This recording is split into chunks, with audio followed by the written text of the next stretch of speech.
All right, hey guys, Ronin Man here. Hey, today we have another special episode. John from Japan, and John, if you watched the earlier episodes, he did with the interview with a porn star in Japan. So that episode was quite popular, and actually that episode actually got banned from YouTube. And we actually considered going all the way over to vid.me. We put the video over there. It got popular, and we protested YouTube and got it up. So it's obviously had a big impact on people. Today we want to talk about, it's more of a men's rights type of topic. I know John's fired up today, so welcome, John. Oh, thank you very much. Yeah, I've got a bunch of ideas, and we've been talking during the days here, so it's best to strike while the iron's hot, right? Hit me. What's firing you up about situation with guys in Canada and guys in general, single fathers? Yeah.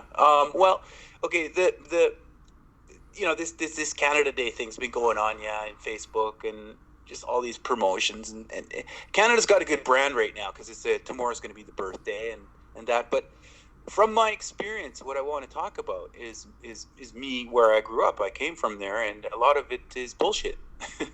Really? So yeah. Oh yeah. What town? Sure. What's the area that you grew up in? What would you call it? I grew up near Vancouver, so the West Coast, not far from just a little maybe an hour flight down California, right? Yeah.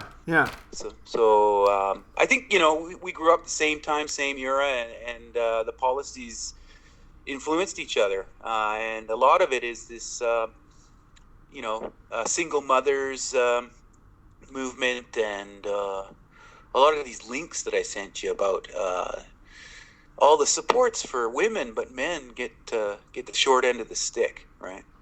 Right. It's been like almost like over my entire life. I feel like men have been getting a worse deal from society, and I also want to put in here too that I don't care. I care what society does, because the average guy, you have to give people a chance, right? When they come out of the womb, you have to give them a legal system that makes it fair for them, right? But for me, myself, I'm a fighter. And so no matter what fucking situation I'm in, I'm going to succeed. So I have this like dual feeling. One is I feel like I can kind of have sympathy with the MRAs, is like, let's go ahead and let's improve the legal system. Let's improve the current environment, right? But my strongest feeling is it as a MGTOW is like, hey, fuck it. I'm going to survive. I'm going to fucking do what I'm going to do no matter what. And so no matter how bad the legal system is, I can always get around it. I can always figure it out. And so it's kind of like a duel, but at the same time, like, let's talk about this is fucking alarming stuff. Okay. Well, the deal is, I think awareness, when we grew up, we went through the school and the system and the brainwashing and, all that stuff that countries do to people, right? I don't remember that much. I remember one thing. I remember it was probably 1981. I was in high school, and this guy that I knew, he wasn't really a friend. He was just a guy I knew from my class.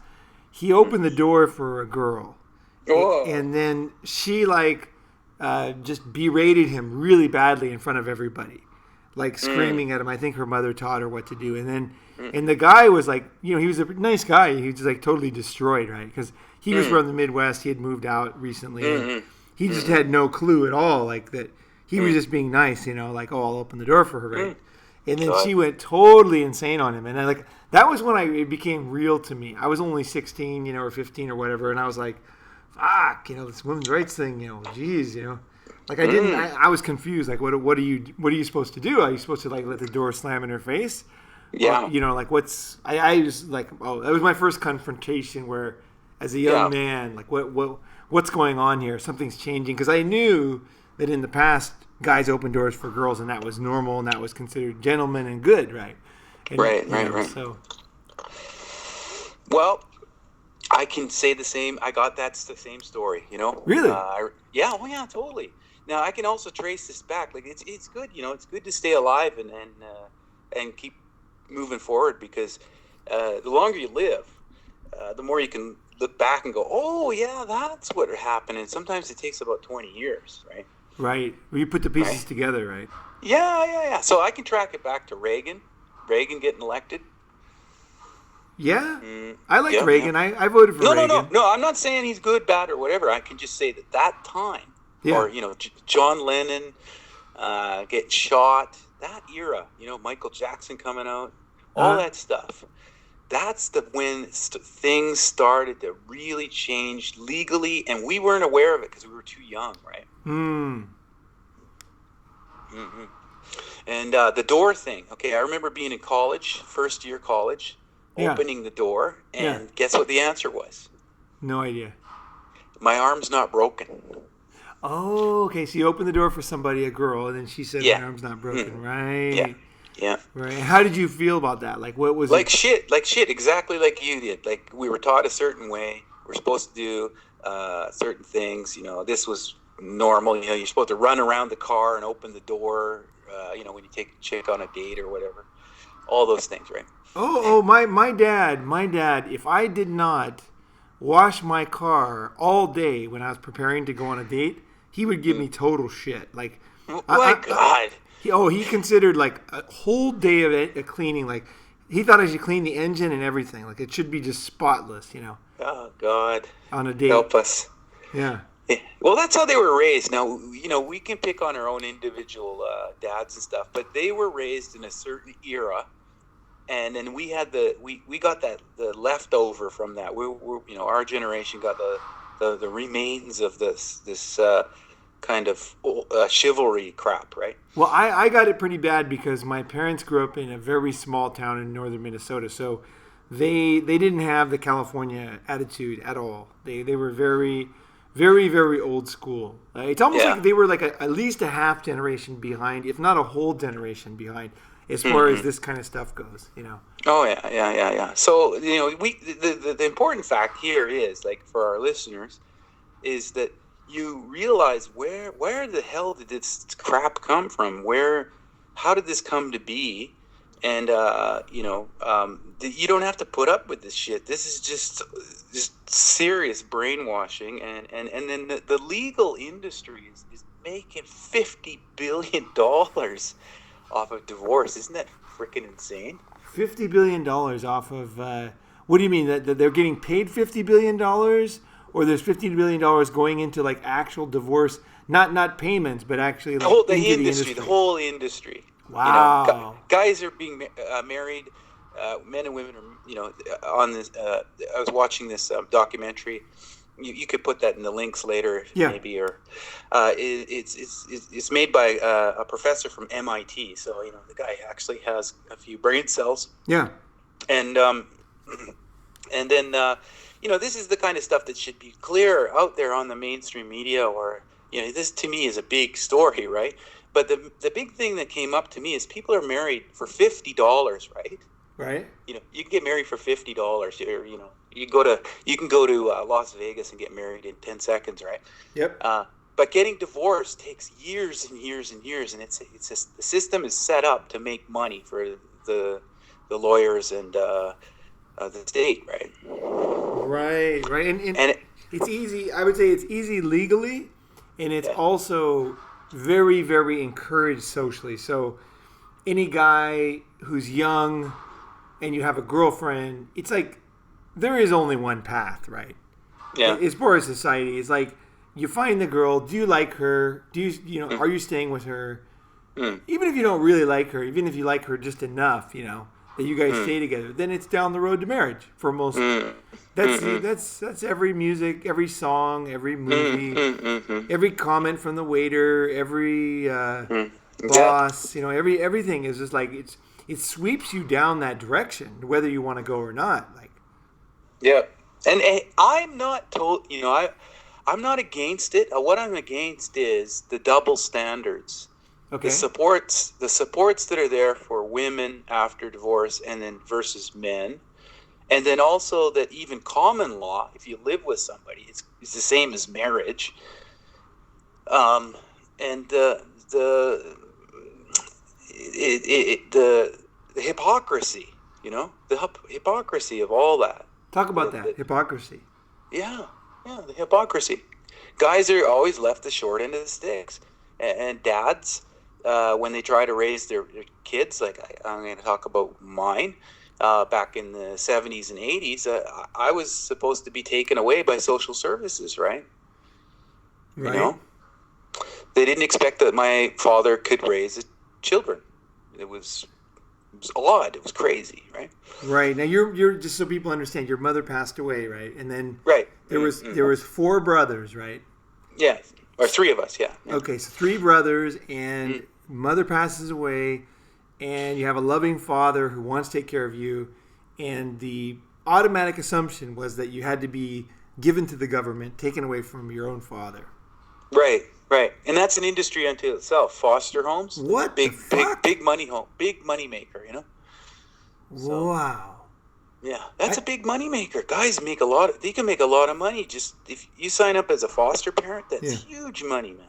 So you had a loving father who was grieving, and you were 3 brothers, who ended up doing, everybody ended up doing pretty well, basically, in life, and interesting lives and doing well. And then everything's normal. There's nothing weird going on. There's no murders. You know what I mean? Like, everything's fucking. Nobody's starving to death. There's no dogs eating people, or like a lizard that ate this girl down here in Thailand. No. Actually, he worked for the government too. You'd think they'd give him a break, for Christ's sake. Right. So everything's normal. Mother passes away, and the automatic assumption was that you're going to be taken away from him, and given to another supposed, whatever you call it, a couple. I call it party A and party B of a contract. So it's a moneymaker. It's total moneymaker. What they do is you go buy a house and then you sign up as a foster home, and you can collect checks for every kid that you got there. Wow, it's a nasty business. That's crazy. Yeah, easy money. And also it's I can't think of a good analogy, but I'm just thinking of something. A simple thing is, let's say that you had a friend in Japan and you were moving there for the first time, right? And he was a man, single man. He was going to take you in as a exchange student, right? Yeah. And then they said, no, you can't go to this person that you know and trust, who you have a blood relationship with. You have to go to this couple that you don't even know. And the only reason why you have to not go with him is because he's a single man and they're a couple. There's 2 people. So you have to, you're best with these 2 random people you don't even know, rather than this person that, well, in this case, even worse, because they raised you and you were their blood and you cared about them and you were with your brothers. And I mean, that just right off the bat is just fucking insane, right? Okay. Yeah. And I'm sure that the story still goes on. I'm sure it still goes on. And neighbors will complain, a kid comes home with a key around his neck. Dad's never around. Well, of course, he works shifts. He's doing all kinds of, stuff. Yeah. There's 2 older brothers. They don't put that into consideration. The people feel obligated to rat out other people. Too, right? Oh, I don't see a mother around there. Like, somehow a single mother is fine, but a single dad there's something completely wrong with that. Now your dad was a good guy. I mean, he's still alive today. He's a healthy, funny. Like a good man, right? Well, he cared about people. He still does. He worked in the government and he worked in the prison system, and he actually cared about people. He didn't want to. He said he berated me one time. I was making fun of his job, and he said, "No, they're human beings too. By the way, people who are locked up are human beings too, right?" Right. So no. My dad taught me a lot of good stuff, and that's the thing. Like, dads teach a lot of good policy. That's one thing that men do. We teach policy. We teach ideas. What do you mean? Yeah. Women teach different shit. How would you go farther into that? Policy and different shit. Well, just policy. What's right and wrong, what's legal and not legal, what's assumed and what's not assumed. Like, all these little lessons in life. I remember coming home and getting berated because of my ancestry. I have a funny name, and I'm not going to mention it, but it's it's not an English name, right? So it's a long name. Yeah. For one day, I thought, oh, what the hell am I? Where am I from? Right? Identity crisis, right? Yeah. And I'm getting made fun of at school for my name. So my dad said, "Look, you're not from there. You're Canadian." You're from here. You're born here. I'm your dad. You know, your mother was from here, and this is but you were born here. This is what you're all about. So, my dad went out of his way quickly to assert the situation. And I think a woman would probably go, "Oh, poor you. That's too bad," and she'd probably end up going down to the school and giving him shit, right? So, Right. a man will get it done like now. Like, let's sort this out right away. Let's talk the truth here. Let's talk about we're all from somewhere else. And he even said, "Look, I'm not even from here," right? He said, "I'm from another place in Canada. I came here as a farm boy, like a lot like your parents too, right?" Right. So he basically he gave you a very valuable lesson about who you were. That's interesting because I actually was confused about who I was when I was younger. And Yeah. I actually went to the country that I was from. I mean, supposedly, like my background, right?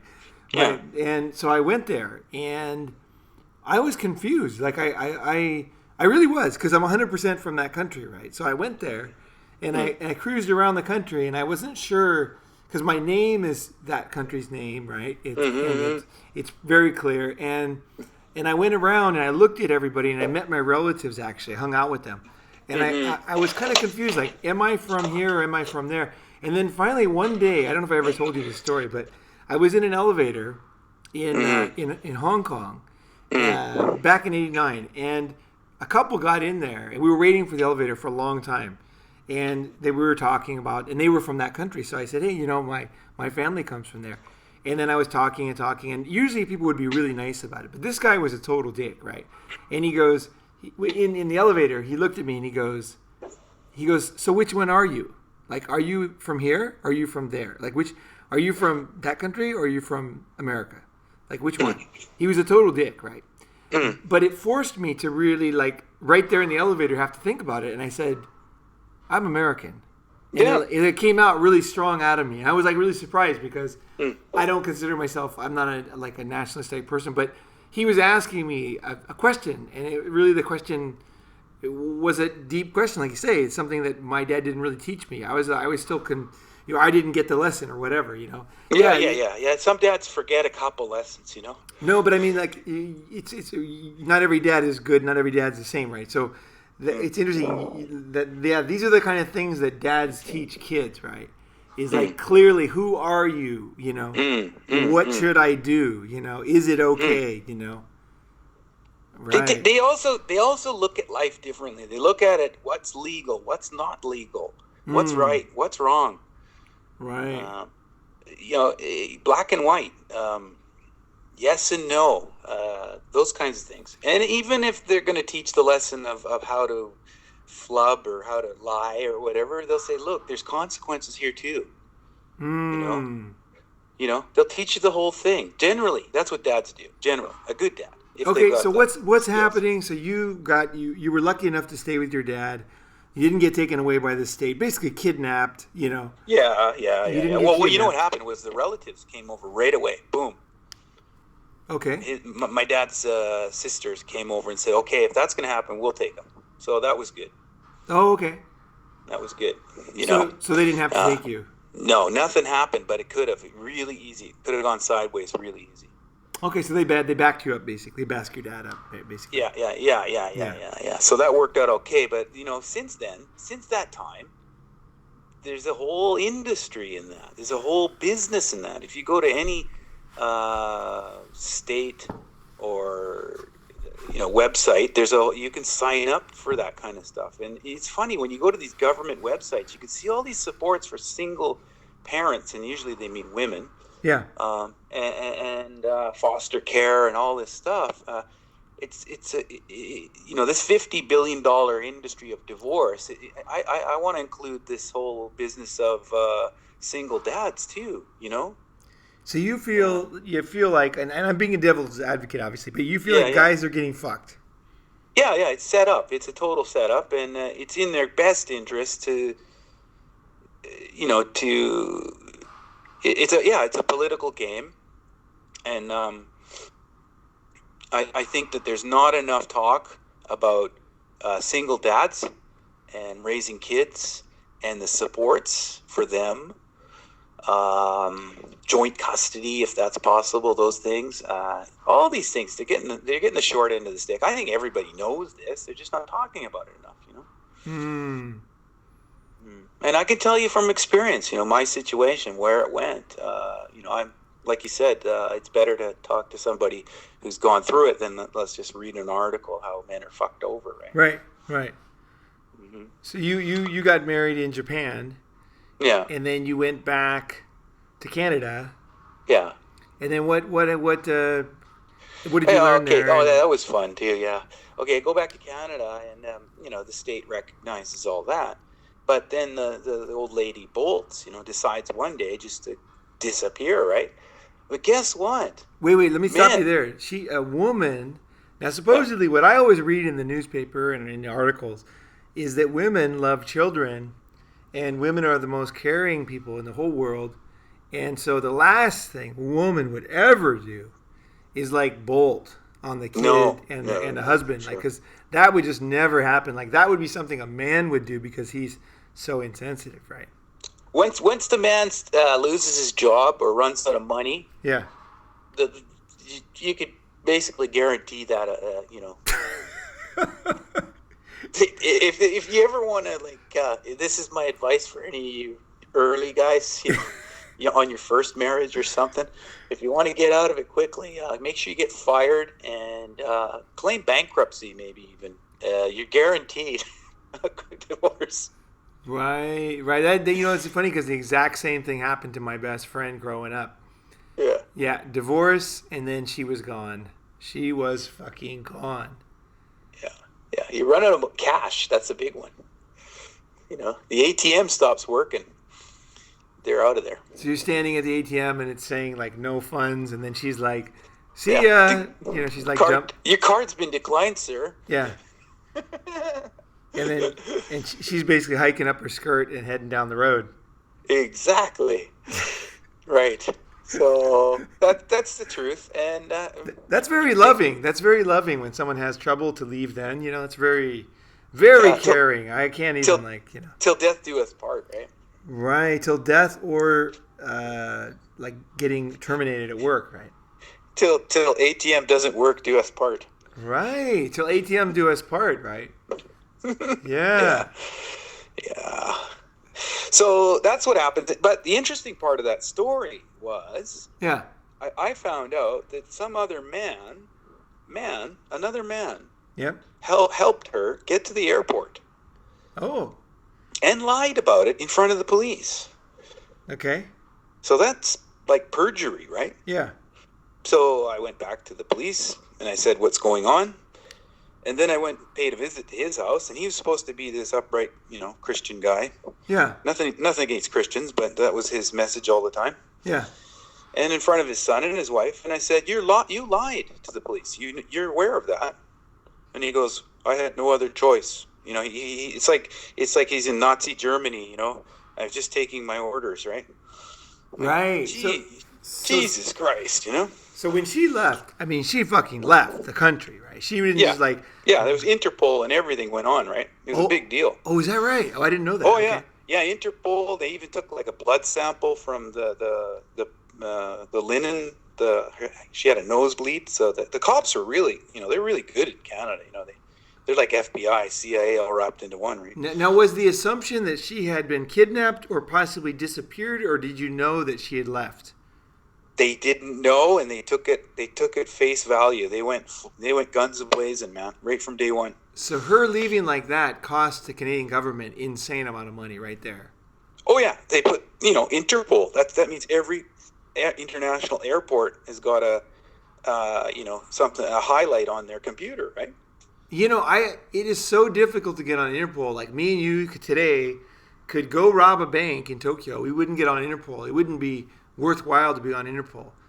I'm disappointed. Yeah, Interpol, we would have to do something. We would probably have to get caught for something like really huge, right? Like Bernie Madoff. Like Interpol, like people don't go on Interpol that easy. It's just very difficult. Yeah. No, they told me. They reminded me she's on Interpol. And and there's 6 billion people in the world, and there's only a few people on Interpol. She went on Interpol because she's a woman who disappeared in Canada, and she's not even from Canada. Yeah.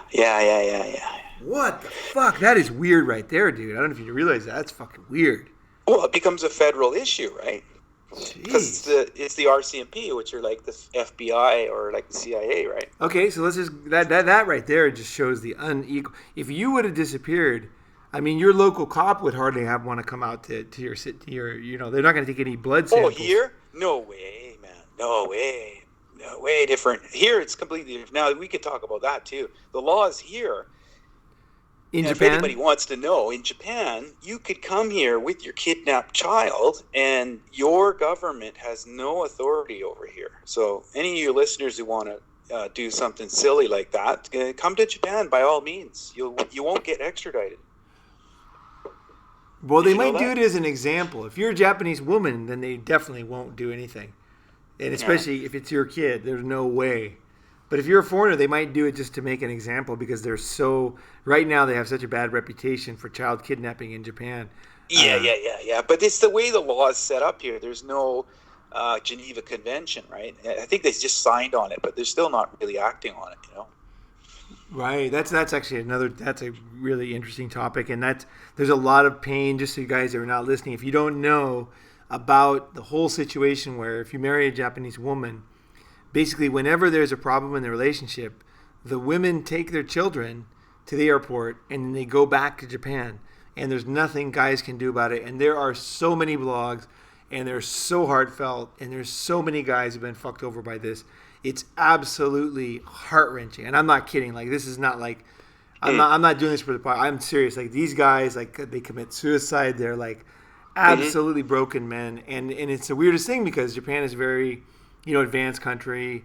It's, in some ways, human rights is great in Japan. But when it comes to especially foreign males with Japanese wives, it's really bad. Now, I know there is one case. I know one case of a white woman from Canada who her Japanese husband took their kids and went to Japan. But let's not get on that because that's just like 1 in a million. Like basically, yeah, that's an anomaly, totally. Yeah. Yeah, and also I knew her, and she was a bit screwed up. So I could see why the guy. Yeah, she was. Yeah, she was pretty out there, and so. But, not that that's an excuse. But that shows you that you're boiling it down to that there's a lot of systems that are supports that are set up for women, but for men they're stuck, right? Well, here's what I get from that. Here's what I get is, John, as I think about it this way, I think in the normal course of life, you want to have a good life, right? You want to enjoy. You wake up in the morning, it's a sunny day, you just want to have a good day, right? You want to go eat, you want to go to work, you want to save your money, buy a computer, whatever, you're going to do your thing, right? And you don't want to think deeply about stuff you haven't experienced, right? It's not, it's too much energy, right? So guys assume that things are going to be fine, right? They watch love stories and marriage, and they think, well, marry a nice girl, and it's all going to be fine. It'll be somewhat fair, somehow there'll be some fairness to it. And the thing is and I don't want to be like a damper on people but fuck, there's a ton of guys who are just getting absolutely fucked in the ass in Japan, and that's the truth. And they're not complaining kind of guys either. They're really aren't. If you read their blogs, you'll be crying, literally, it's so bad. And there's nothing they can do. And then no one has done it yet. I'm surprised nobody has mass murdered in Japan. Gone crazy. But it's these guys have been surprisingly considering the stress they're under, but it's all over the world. It's there's all these traps out there for you as a guy, and you don't even know about them, and it's not even worth studying all of them because it's just too depressing and it's too complex, right? Exactly. That's a key point there. A lot of the shit we're talking about isn't, really. It's not. You don't want to occupy your whole day doing this. It's good, but on the other side, you want to be aware. Awareness is key. Right. The way that if you want to think about time management, the best way to manage your life so that you don't, that you can succeed and move in the right direction is absolutely don't get married. Do not sign the marriage contract. If you just do that, even if you don't study anything, don't know anything, you're avoiding at least 90% of the problems down the road. there is chances that you could consider you live together and that you were married somehow. There's stuff like that, but it's much weaker. Don't sign the contract. If you want a simple way to avoid having a shit life and being fucked over by a lot of things that are really, really fucking unfair that you won't even know about till they happen to you. You know, it's just like this random thing. You know, that your kids can be kidnapped and no one's going to do anything about it. Even if you go to the courts and they demand them back or anything, you can win the court case and not get the kids, right? So, right. But the easy way to think about it is just don't get married, and the legal system is gradually, over the past 20, 25 years, it favors the woman all the time. The rights of the man in the court is very limited. And the changes, you can track it all the way back down to, like we were talking about Reagan at one time in the 60s in California, right? The no-fault divorce. Once that came out, if you look at the statistics, it's just insane. Like, you know, the way we were raised by those old-fashioned parents, that's not what went on in the 70s. Like, it got all fucked up, right? So what are the stats that are in your mind? You might not have it in front of you, but basically, what are the alarming statistics that you're thinking of? Well, you could trace it back to like 1969 or 68 when no fault divorce came in. That documentary I mentioned. I want to stop real quick about no fault divorce because I don't think people really, when you hear that, you don't really get it. But it's like, imagine that your wife is stealing your money. She's fucking your best friend. You walk in the house and she says, "Watch him stick it in me. It's bigger than you. You piece of shit." You know, and then she cleans out your bank accounts, like steals all your money, sells the house, somehow finds a way to forge your, you know, sells everything. Everything is done, and then she goes to court, and then you say, "Look, you know, here's the bank, you know, here's the balance sheet and everything of my bank accounts and stuff, and it was all taken out by her, and here's a video camera, her taking all my money out. Here's her selling the house. Here's her crashing the car. Here's her burning all my." You know, my prize collection of whatever, you know, and then and here's a video of her fucking my best friend, and you showed all that to the thing, and he would say, okay, that means you guys are getting divorced. So there's no fault in this. Nobody has any kind of like there's no bad feeling. It's a no fault divorce. So there's no benefit negative to her or you. You're just like even like there's no. Yeah. There's no taking into consideration what the fucking situation just happened. She didn't mean anything by boning that guy, you know? No, she didn't mean anything. Leaving the video camera in your office so your friends could see it, you know? Yeah. No fault. Like, hey. No matter what she does, it's no fault. You could wake up and she could have some scissors around your penis. Yeah. And then say, I'm going to cut it off, and next time you fall asleep. By accident on purpose. Yeah, whatever she did, it would be no fault. There would be no fault, no matter what. As long as you didn't, like, you know, prosecute her for those things, which is very difficult, because she said things are just notorious, right? Mm-hmm. Unless she actually cut it off, then you could do something right. But obviously the price would be too high. So, you know, no matter what, that just is crazy to me. I don't understand that. Like no. I was looking into this, right? The guy, this movie that I mentioned, right? This documentary that I think everybody should watch, and we should watch again and maybe hash it out a little bit later. But the documentary about divorce being a $50 billion industry in the U.S. alone. Narrows it back to the no-fault divorce laws coming out in the 60s, right? And now in the U.S., it's the states have the power over that. In Canada, it's a federal law, so it's all across Canada. You don't really have no fault in Canada, right? So okay. It's just fucked. And now the UK is one of the outliers. They haven't got that yet, but Australia, New Zealand, some other countries have been doing this no fault, and they're all like proud of this stuff, right? Now, if you look at the statistics, you just go insane, man. It's just fucking insane. You know, like before 1969 and then after, the statistics for divorce is insane.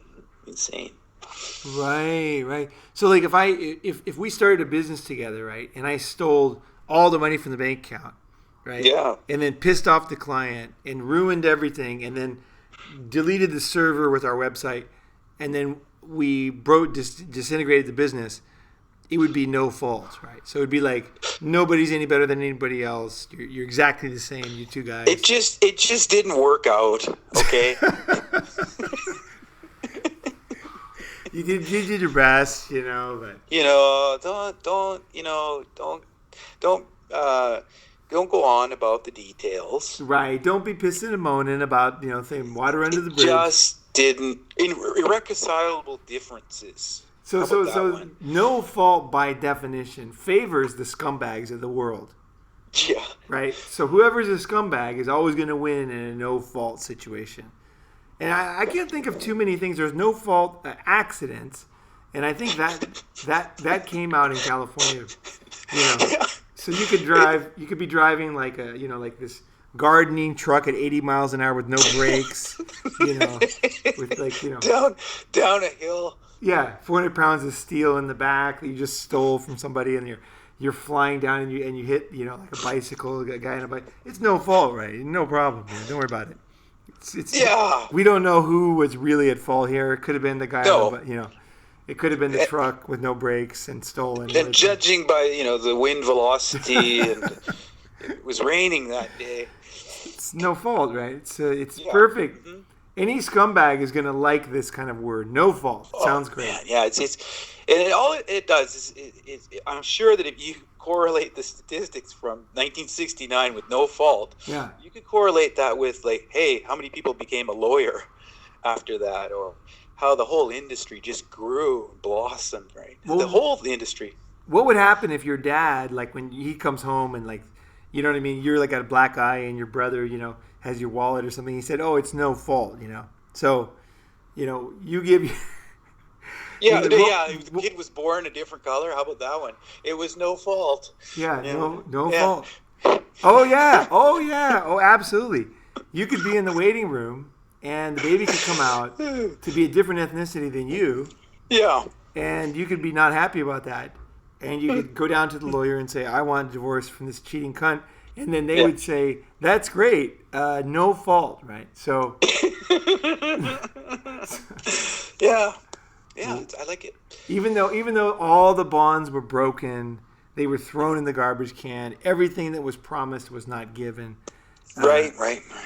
Deceit, like right and left, doesn't matter. It's no fault, right? Okay. So what else? Yeah, go on. What else is on your mind there? Oh, okay. There's some victories. A guy won a victory here. I was reading on the news. He's allowed to change his child in the they have tables for changing babies, right? Oh, wait, no. Before you tell this one, what happened with your wife disappeared and left? Oh, okay, we'll go back to that one, yeah. The no fault there. And yeah, she no faulted out of the country and right. broke the no law. No fault of her own, by the way. It was some guy that helped her. So wow. I'll give the benefit of the doubt there. That's a mangina, yeah. Yeah. The White Knight. The White Knight. Oh, yeah. He saved her. Wow. Yes, he did, and God bless his soul. What was it? What was her? He saved her to go do what? Get to the airport. No, but after that, she, came back to her. It was family, and it was not too good. Maybe you don't want to say it, but yeah. Yeah, it was rough. It was rough. It was not the nicest thing she did. There was regrets, by the way. There was lots of regrets. I found out later. So. Well, if I, murdered a few people or whatever, if I go outside today and I just start sawing people in half, I might regret it, but it's more serious what I did and the people that you know what I mean? That would be more. In my mind, regret is a very weak defense. Right. If you feel regret, everybody feels regret. It's a human thing, right? Yeah. But there wasn't. There was and there wasn't. So, it turned out to be a success, actually. Yeah. In the end. Yeah. How's that? Well. After talking with her later, she realized how good it was, how it wasn't such a shitty life after all. Yeah, yeah. I don't know if that's really a good thing, though. To be honest, Okay. Put your 50 cents in there. Well, because the thing is like, I remember that the old Madge, Right. Yeah. one of my exes, like, I think if a girl does something mean and comes back to you, it's basically a sign that she couldn't get the value that she wanted. So women have a very short, like a rose, they have a very short lifespan of being attractive, and it's usually in their 20s, late teens, 20s, and then after that it drops off a lot. But most women have a difficult time, a very difficult time being honest with themselves about that. So they tend to do things, then they find out that there wasn't much left in the tank, and then they come back. So it's questionable value. Well, I'm just being honest about my feelings today. I don't know. I might have a different opinion tomorrow. Sure, yeah. Like for me, like I basically have a one strike you're out policy now. You've always been hardcore. The way back, you were like that. You would pick up on a certain vibe, and you say, "No, Aaron or John, that's this. That means this. This is code for that." So, I've been a little bad about understanding what's really being said. So, well, I think that's a really good thing, because we all do have struggles, right, to figure things out. But I think that would be one message I would give to everybody, and I hope I put it in all my podcasts, is that you should accept reality as quickly as possible. Don't, if you see something negative that women are doing, or something dishonest, or you see in fact, you should look for that moment. You should actually look for that moment. So, for example, if I take a picture of a girl, and in the picture she's looking mean, right? Or looking really super unhappy, I consider it a huge victory, because usually she looks, let's say, for example, she looks really happy most of the time, right? But then in this picture, you can see that she's looks very sad. I take that as almost like a gift from God, is telling me, it's showing me, because human beings, they show you what they want you to see, right? Right. So then it's those moments where they relax, and that you actually see who they really are. Those are actually the most important moments that you can ever have, because those are giving you something that they're not motivated to show you, and you can actually see. And I trust those moments now. So if I look very carefully at pictures, both of myself. Right. Good idea. That's when people drop their guard. Yep. And it comes out, because though you'll be in a group of people, and there'll be a picture, and that picture tells, they say 1,000 words, right? It tells the reality. So if I see a look on a girl, or I hear something in the voice, I immediately, just by total instinct, I almost etch it in my mind.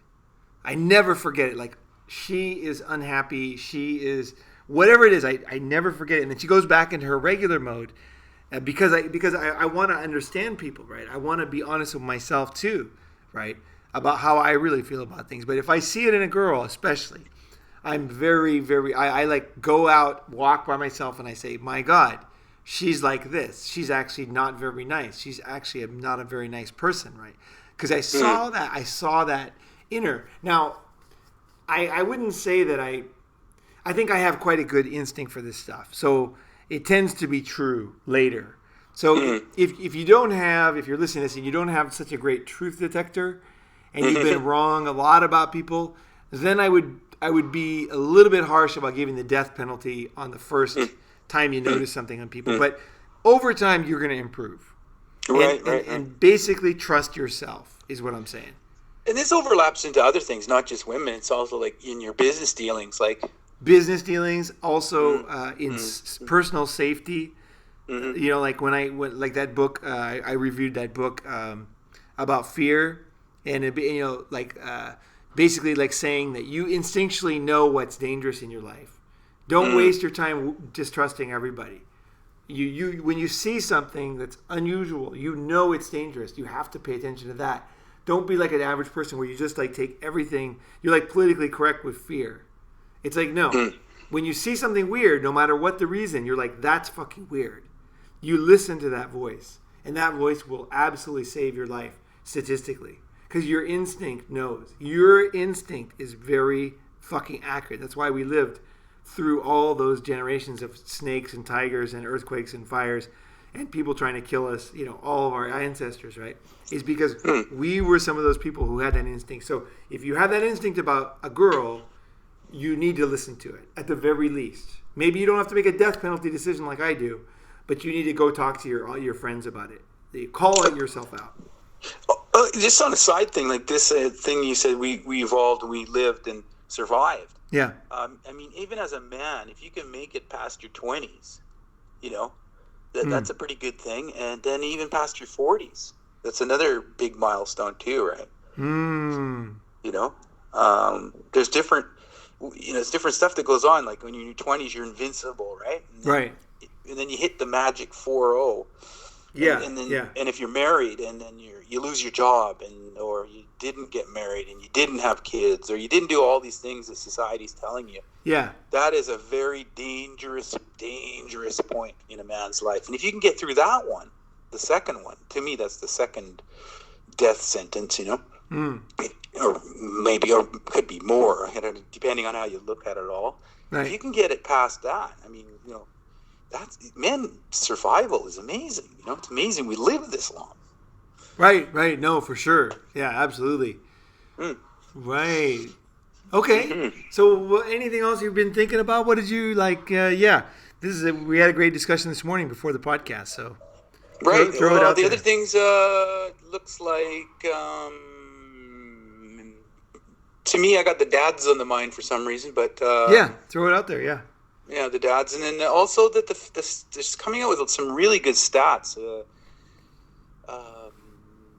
about fathers generally perceived societally as being the ones responsible for caregiving and raising, or not being able to be caregivers. We talked about that. Single dads are twice as likely to report poor physical and mental health as fathers and partners, according to a new study. You might want to look at that a little more. And that's an amazing study out of Toronto.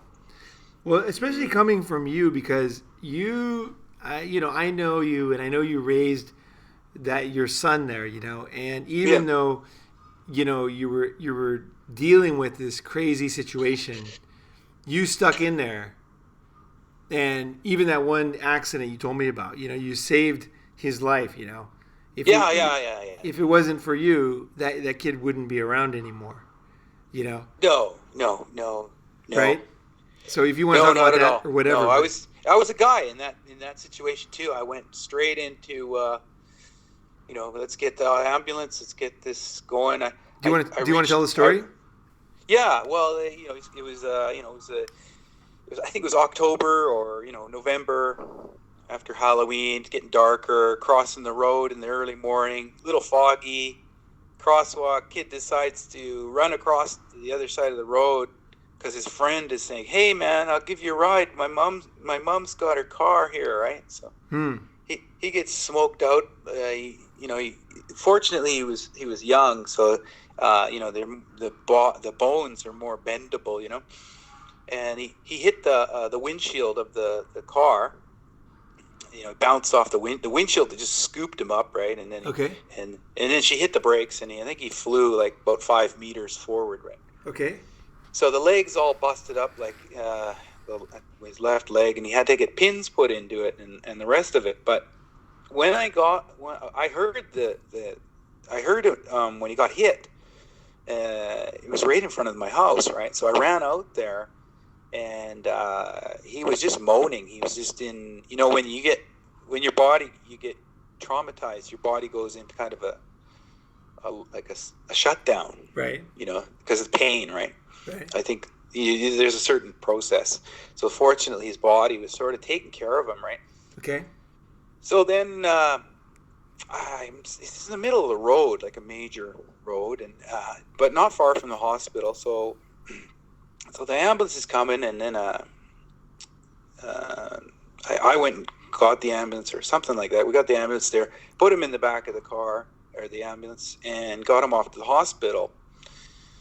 And fortunately, everything worked out. Like he got the best health care, and also rehabilitation afterwards. And I had to fight for a few things, like getting him a taxi to work or to school and that. But I had to fight for a few things, and I had to do this. The female part in this picture wasn't able to, So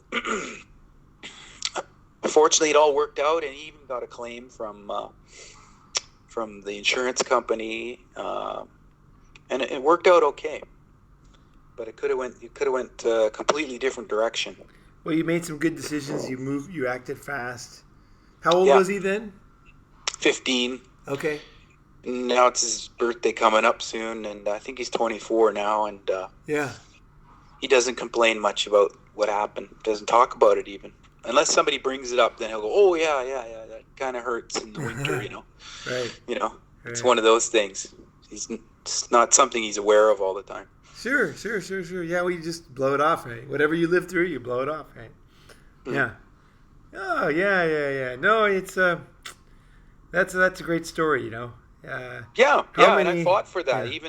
Even up until say 3-4 years ago, after I was divorced, I fought for him to get the claim done, to get his that lawsuit resolved and get his money. I made that. That was important for me. I don't know why, pride or whatever, but I didn't want to leave that one unfinished. Yeah. No, good for you.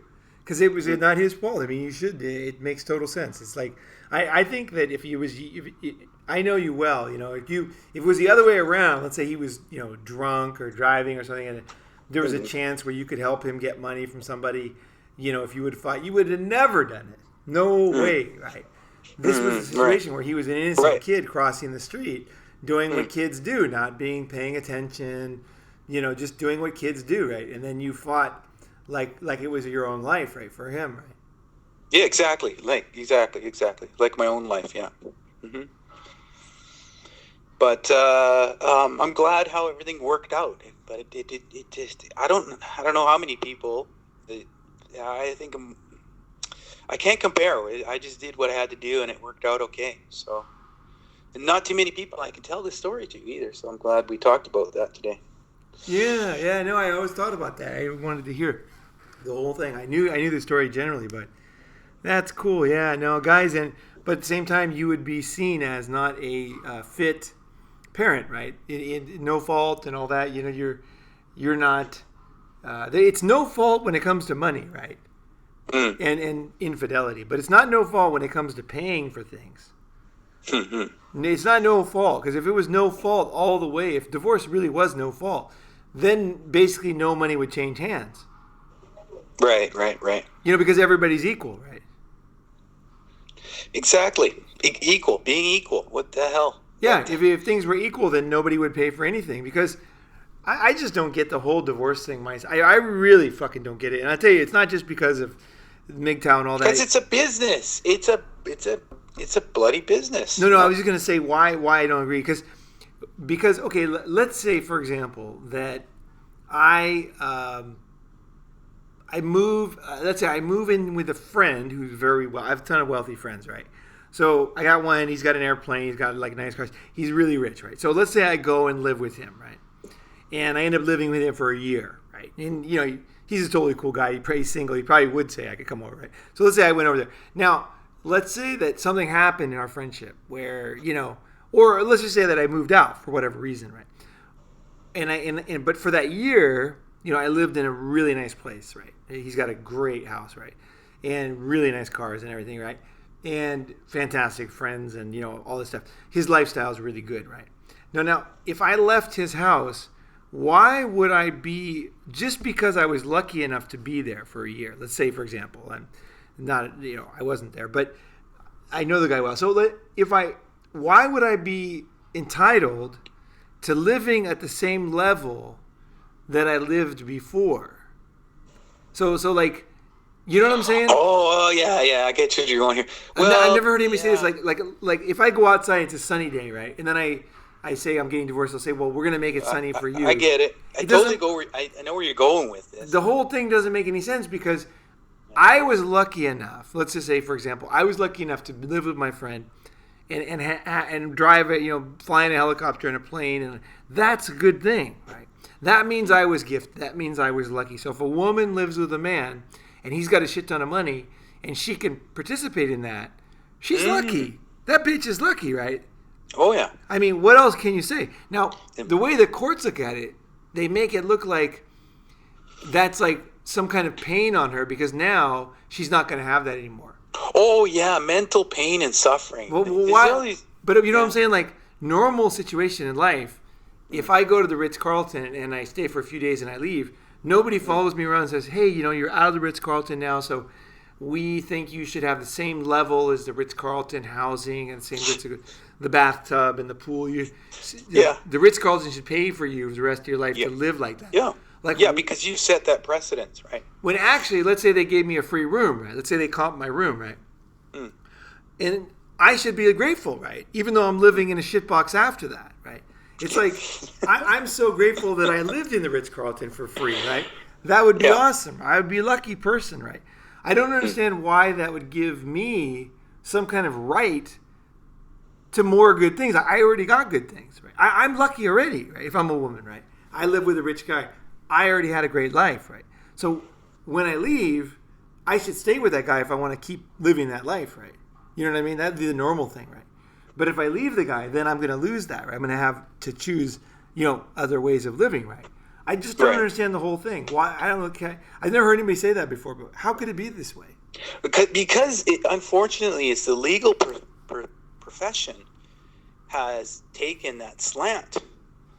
This is a whole nother discussion. But it's like, do you agree? It's like totally fucking unfair. Like, it is unfair. I'm lucky. Whole word, the word fair, I mean, it's a pretty simple word. No, but I mean, like, let's say, for example, there's two women. Let's just do a situation, right? So now one goes and lives with Elon Musk, right? Yeah.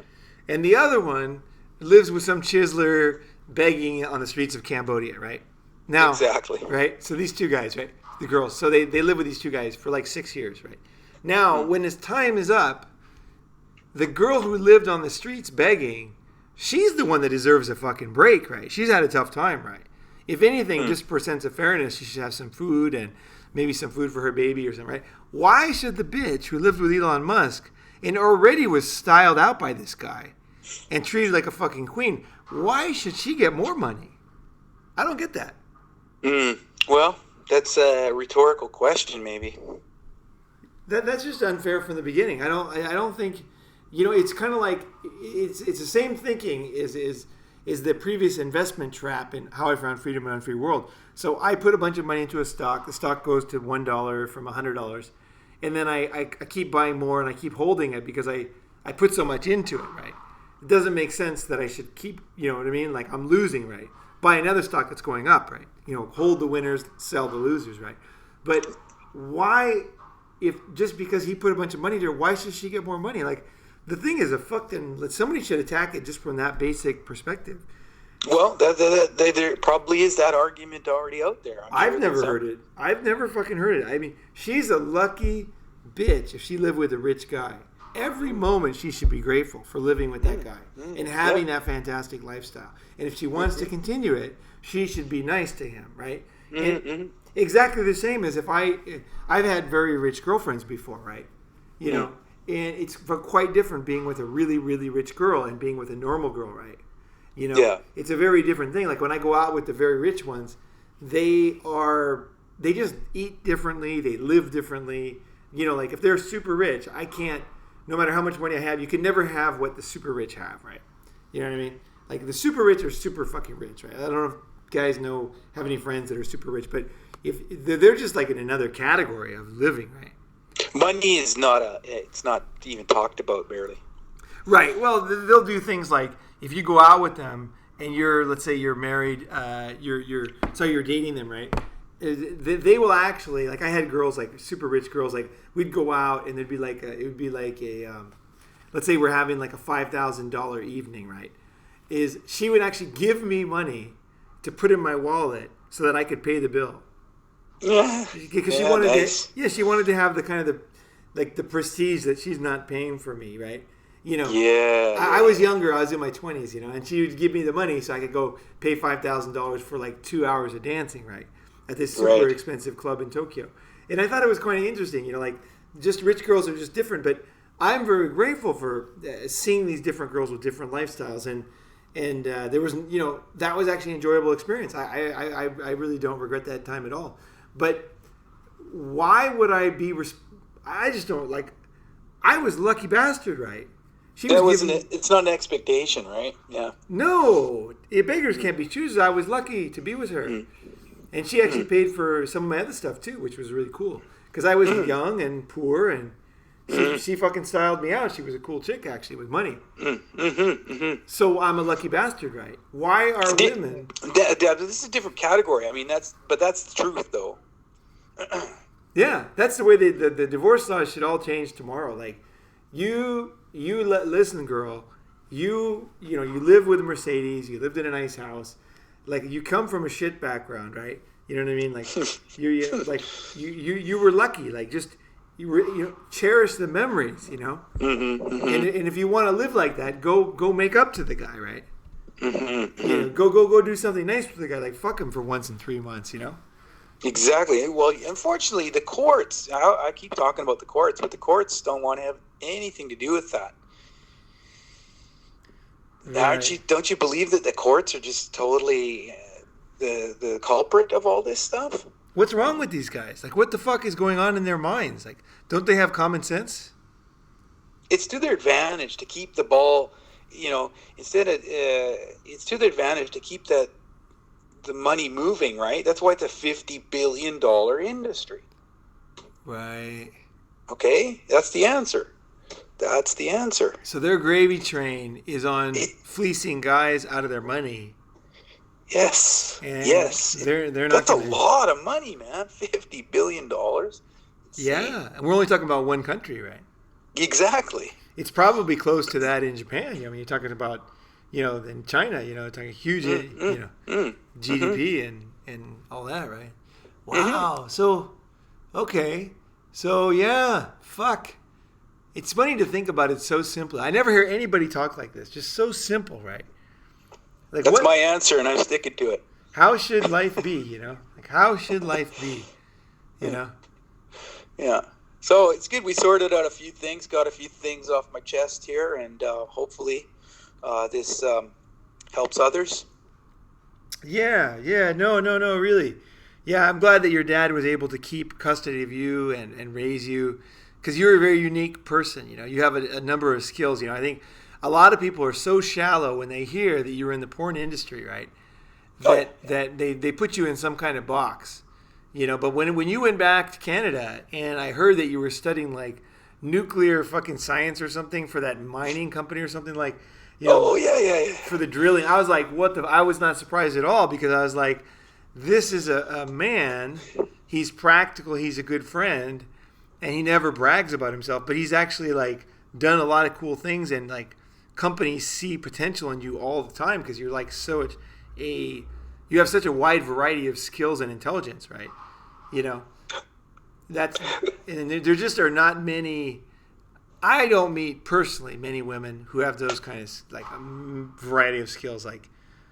It's very unique. You must have earned it somehow. It's just how I lived life. Life's been a journey, and I keep moving around and moving forward. Once in a while, I get comments like yours, but it's very rare. It's very rare, right? No, nobody compliments guys, and the reason is because girls are better off if guys don't know their value. Oh yeah, that's a good topic right there. That one there, you could go for half an hour on that one. I was just thinking about the other day. I get this. I think I did. Were we talking? I can't remember what it was yesterday. Right. I was thinking back to this one girl who stole a business of mine. Right. And when I met her, she had been dirt poor. She had nothing. Right. And literally dirt poor. Not North America dirt poor. dirt fucking poor, like dirt poor. Okay?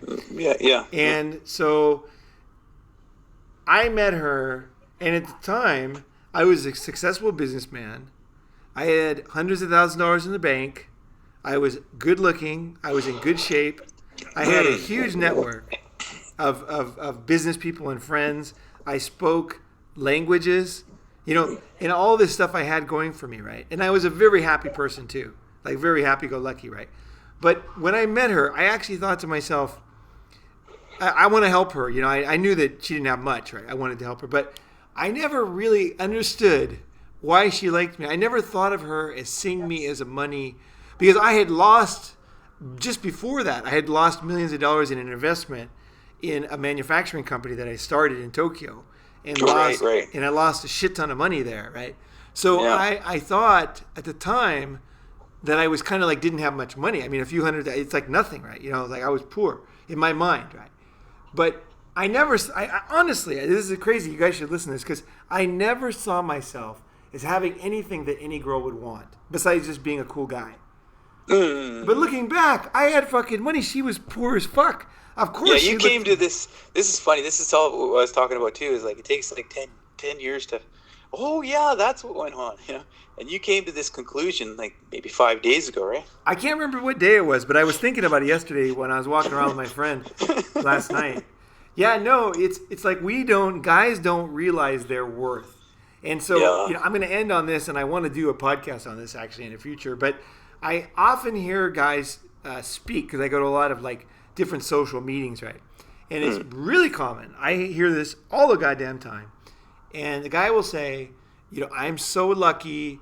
I don't know why she stays with me. Yeah, I hate that. I don't know why she stays with me. She's a special woman. She's got everything, blah, blah, blah. And he goes on and on. And then what's really funny is he'll point her out, right? So let's say the guy's like, he's like 60 or whatever. He'll point at his wife. Now, she looks like she's 75 or something, like, you know what I mean? She's like the old lady, Biddy from the, TV show, right? Commercial, right?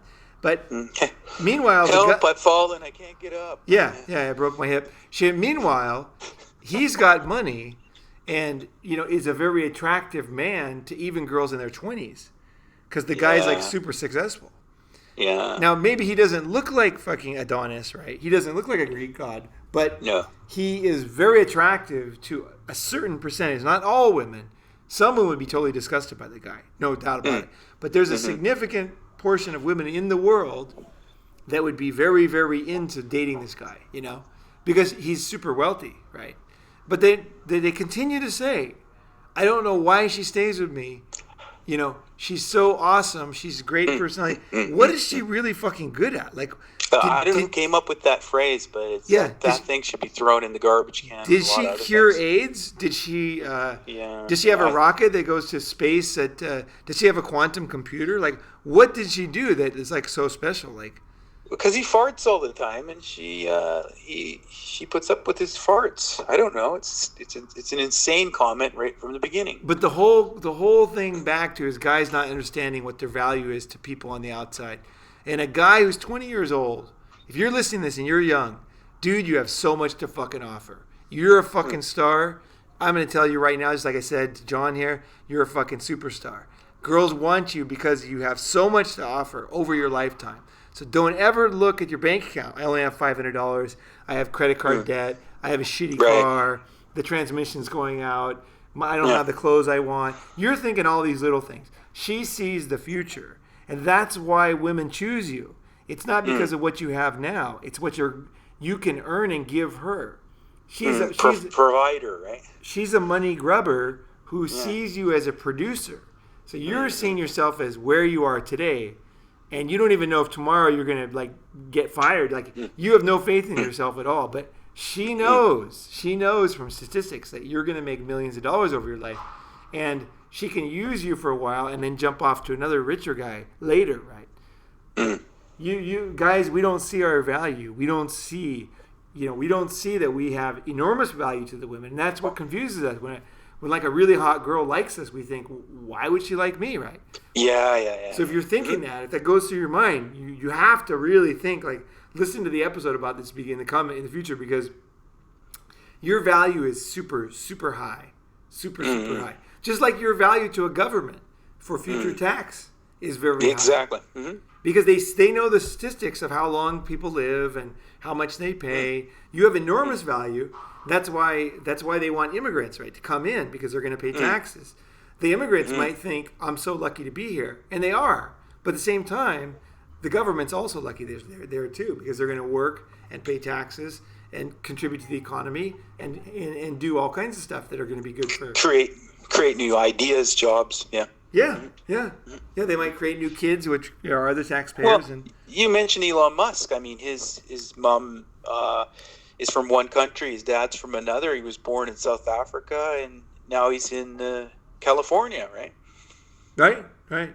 You know, there's a perfect example of one guy making a huge difference. Well, if you went back to his life when he was in high school, I'm sure he'd be like, I don't even understand why that girl gave me a blowjob behind the bleachers. You know, it's like, I know. Now you know. It only took you 30 years. This is the thing. You know, men are slow. Men are slow at discovering their potentials and their skills. And nobody tells them too. Right? Nobody tells them. Well, it takes other men. For me, I need to hear it from another man. A woman saying this, that, and I don't believe it anymore. Right. When I hear another man point out, no, I want to tell you, you're smart. Well, the reason why you believe it is because you know that even for me to tell you that is I have to overcome almost like a reflex movement in myself to not compliment another guy. Yeah. You know, because I by instinct am not out there like wanting to compliment other guys, because probably in our evolutionary brains it's probably a competitor at some level, right? Yeah. Definitely, that's what that is. Yeah. So we want to compliment the girls so they give us sex, but the guys are like, we want to keep them down, right? So to compliment another man, when a man compliments you, unless the guy's gay, then it's a different thing. Then it's just like a woman. But I mean he's trying to get in the pants and get sex, right? So I don't mean he's like a woman. I mean that the motivations are the same, right? For a guy trying to seduce a woman. So. But if a guy who's straight tells another guy he's a cool guy, you got to hold on to that shit, because it ain't going to happen very often, right? And you got to listen very carefully if somebody says something, because they're not going to say that lightly. They're saying it because they significantly see something in you, and they want you to know it. They want you to, for whatever good-hearted reason, they want to build you up, So I think as guys, as you go through life, you might have one teacher who says something nice to you. I remember one teacher. I'll say one last thing. I'm thinking I failed out of my math class, right? And I left the math class, and I was super down. I was so down that day. Oh, I felt like such a dumb shit, right? And I was leaving the class, and then my head was hanging, and I just felt so bad. And the teacher, usually they would give me shit, right? Because in school I didn't think I was smart. I thought I was stupid, And I didn't do well in school. I didn't try, and then later I ended up doing extremely well on tests and things like IQ tests. But I just had no idea at the time, right? And he said to me, just wait a second. He goes, I think I bet you're really good at some other things, like because I was really down, obviously, And he was like, I bet you do really well in your other classes, And I was like, oh, yeah, I was like, yeah, and I got the highest score in logic in 18 years of the logic, class, and I got the highest score in economics, And he's like, yeah, you don't worry about it. He's like, maybe math isn't important to you. That was a really nice thing to say. Important stuff, yes. Those are critical moments in life, I think. Yeah, because I was shitty in math, and I did well in economics, but it was macro. I understood the concept. I could see a graph was almost like a living thing to me. Yeah, you're spatial. I think I'm similar. I've taken, I was going to join the military. I told you about that story a long time ago. And they have tests, and a lot of it is divided psychological stuff. And then there's a spatial test, like putting together puzzles and stuff, right? Yeah. Which I scored really high on, but the math part I scored low on. He said, you got to take a night school course for this, but you scored really high on the spatial part, right? So. Oh yeah. Fuck, that's guys. the way we're wired. We're wired a certain way. We have skills. You have skills, and you have to discover them. And when girls come up to you like trying to get something, like you got to know, man. There's a reason why. It's not a coincidence. You're not a lucky guy. Nobody listening to this is a lucky fucking guy. If some girl wants to fuck you, some guy wants to suck your dick, you're not lucky, right? Mm-hmm. She sees something in you, and it's not the fact that she's horny. She sees some benefit in being with you. Girls are ice cold, right? She sees some benefit in you. Now, after you fuck her, and let's say you're a good fuck, you might get her past that ice coldness where she like becomes a bit of a demon. But the way it starts is completely fucking different, and the way it goes back to is that ice cold female nature, right? Yeah. So don't think for a second you're lucky, and if you're not sure why they're all coming to you, you got to find out why, because your other guy Nothing's an accident. No, not with women. No fucking way. I mean, you do have unintelligent women who will make poor choices. That can happen, but that's not the norm, right? Right. Most women, they're very good at one thing, and that's surviving and replicating. And you are survival and replication for them, right? Yeah, you're like the clone machine. Right. You're the cash.